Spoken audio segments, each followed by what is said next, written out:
With our beloved, we are wounded and we bleed together. With every breath, we remember the Creator through love. Enter the gathering of the realized ones with unity and see for yourself. From a candle with 40 branches, all 40 of us burn as one flame. Our manners are bound to discipline and sacred order. Our feet and our heads know their place. Our soil and our stones have taken their fragrance from roses. Every morsel on our table is lawful. To those who eat from it, our bread and our food become light. Haji Bektash Veli. Some words are not meant to be understood immediately. They are meant to be entered, like a door that only opens when you step forward.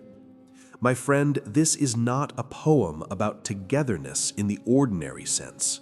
This is a declaration of the Sufi path itself. Haji Bektash Veli is not describing a group, a lodge, or a ritual. He is describing a state of being where the self no longer stands alone, where the wound is shared, the breath is shared, and even the fire that burns us is no longer separate. To walk with the friend is to accept that love will wound you and that the wound itself will become your proof of life. When he says, "With our beloved we are wounded and we bleed together," he is not romanticizing pain. He is revealing a truth known by every traveler of this path. Love that does not wound has not yet reached the heart. In Sufism, the wound is not a failure. It is an opening. It is the place where the ego cracks and the light begins to enter. Jalal al-Din Rumi approaches this same truth when it is said that one day the flowers you think will never bloom will bloom, the troubles you think will never leave will leave, and the time you think will never pass will pass. But life requires gratitude first, then patience, and finally belief. The wound teaches all three. Breath in the Sufi understanding is not mechanical. Breath is remembrance. Every breath that passes without awareness is considered a kind of absence. That is why Haji Bektash Veli says, "With every breath we remember the Creator through love." This is not a command. It is a description of a heart that has already awakened. When love settles in the heart, remembrance becomes effortless. The breath itself turns into prayer. You no longer remember God as an obligation. You remember because forgetting becomes impossible.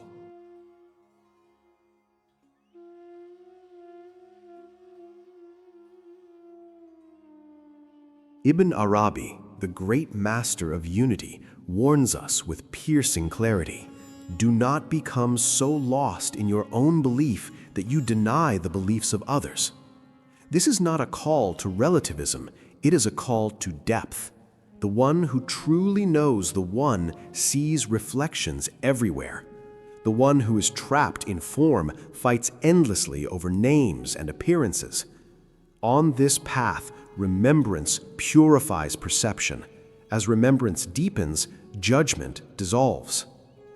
The field of the realized ones mentioned in the poem is not a physical place. It is the inner Maidan where duality collapses. To enter it with wahdat, with unity, means to leave behind the obsession with separation. In that field, 40 appear as one because they are no longer counting themselves. Numbers belong to the ego. Unity belongs to truth. This image of 40 burning as one flame echoes a deep current in Sufi tradition, where the many are consumed in the one without being erased. Ego does not disappear by force, it dissolves through meaning. Ibn Arabi illustrates this with a striking metaphor. Those who worship material life are like people who drink seawater. The more they drink, the thirstier they become. Modern life proves this daily. The more we accumulate, the more restless we become. The more we chase validation, the emptier we feel. Sufism does not reject the world, it exposes false thirst. When love redirects desire towards its source, the soul finally drinks fresh water. Haji Bektash Veli then grounds all of this mysticism in discipline. Our manners are bound to sacred order. Our feet and our heads know their place. This is crucial. Love without adab becomes chaos. Spiritual fire without discipline burns blindly. In the Sufi path, how you sit, how you stand, how you speak, and how you eat are not small details. They are mirrors of the inner state. Yunus Emre captures this ethic with timeless clarity. If you rise, rise for the purpose of service. If you speak, speak with wisdom. And when you sit, sit with respect. Notice how the poem moves from cosmic unity to bread on the table. This is not accidental. True spirituality always returns to the ordinary. Lawful food is not merely a legal concern, it is a spiritual one. What you consume shapes your heart. What you earn shapes your prayer. That is why the bread of the realized ones becomes light for those who eat it. It is not the bread itself, but the state of the hands that prepared it. Yunus Emre offers a warning that cuts deeper than any philosophical argument. If you break a single heart, the prayer you perform is not prayer at all. Even if you wash your face and hands, they are not cleansed in the eyes of truth. On this path, love is not proven by words or rituals. It is proven by how safely others can exist around you. A heart that harms cannot claim proximity.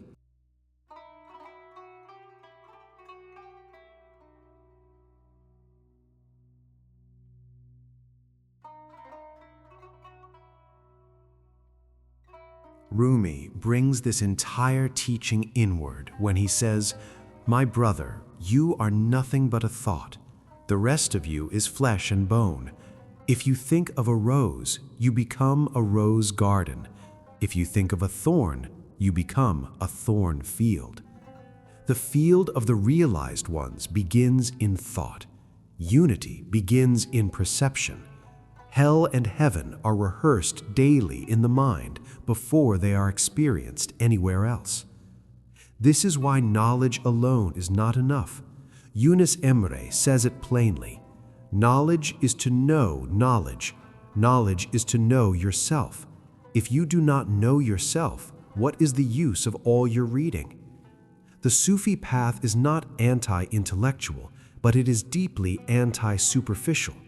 Every concept must descend into lived experience. Every word must pass through the heart before it reaches the tongue. Haji Bektash Veli lived this synthesis. He did not separate love from law, nor unity from service. His life among people, his emphasis on ethical conduct, lawful livelihood, and humility all point to the same truth. The fire that burns 40 as one must first burn arrogance to ash. Only then does unity become mercy rather than domination. And here, my friend, you are invited to look at your own breath, your own table, your own manners. Not with guilt, but with curiosity. Where does your breath wander? What feeds your hunger? What wounds have you avoided that might be the very doors you are seeking? The Sufi path does not rush you, it waits, like the rose that opens when the season arrives, not when you demand it.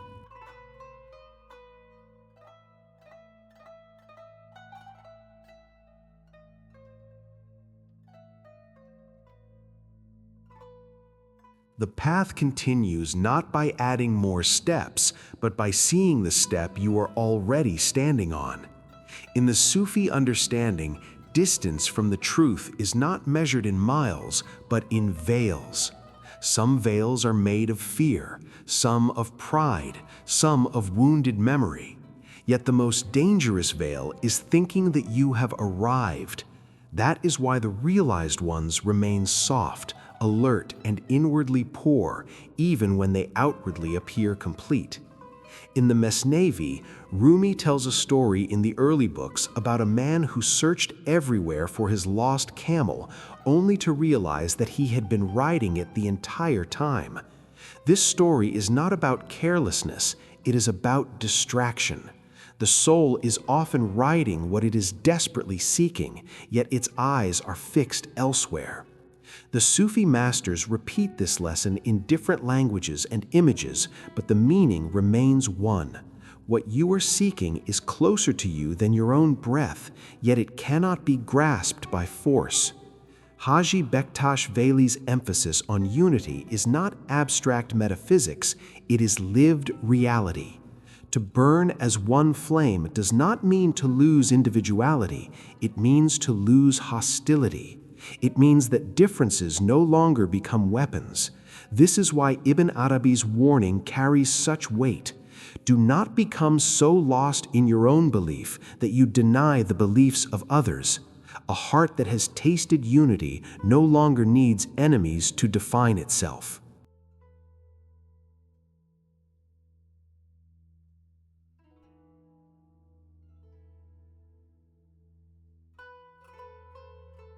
Modern life, however, thrives on fragmentation. You are encouraged to divide yourself. One face for work, one for family, one for the world, one hidden even from yourself. Sufism calls you back into wholeness. It does not ask you to abandon life, but to inhabit it fully. When your outer actions align with your inner values, a quiet strength appears. This alignment is what the masters call integrity of the heart. The lawful table mentioned in the poem is deeply symbolic here. Lawful does not only mean permitted, it means clean in origin, intention, and consequence. When what enters your body is clean, the heart becomes receptive. When the heart is receptive, remembrance becomes natural. This is why the realized ones were meticulous not only about prayer, but about livelihood, speech, and companionship.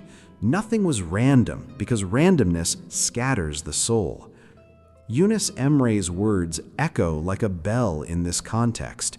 If you break a single heart, the prayer you perform is not prayer at all. This teaching dismantles any spirituality that seeks elevation without responsibility.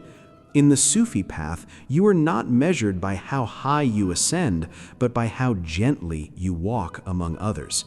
The truest sign of closeness is not ecstasy, but mercy.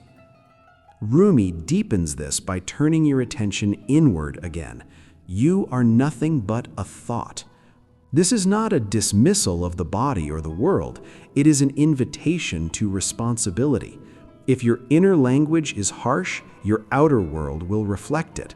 If your inner gaze is compassionate, even hardship begins to soften. The rose and the thorn are not outside you, they are cultivated daily in your awareness. At some point on the path, the seeker encounters emptiness. Modern psychology often labels this as a crisis, but the Sufi masters recognized it as a threshold. The inner emptiness is not a lack, it is space.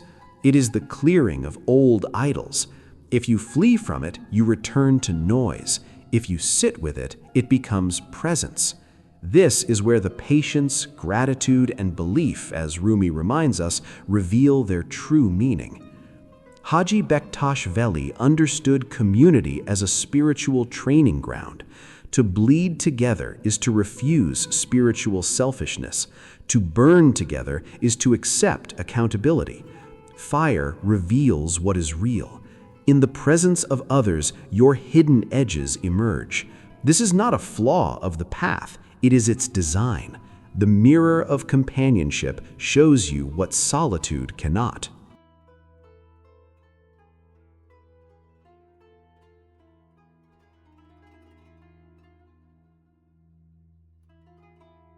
The Sufi does not seek perfection.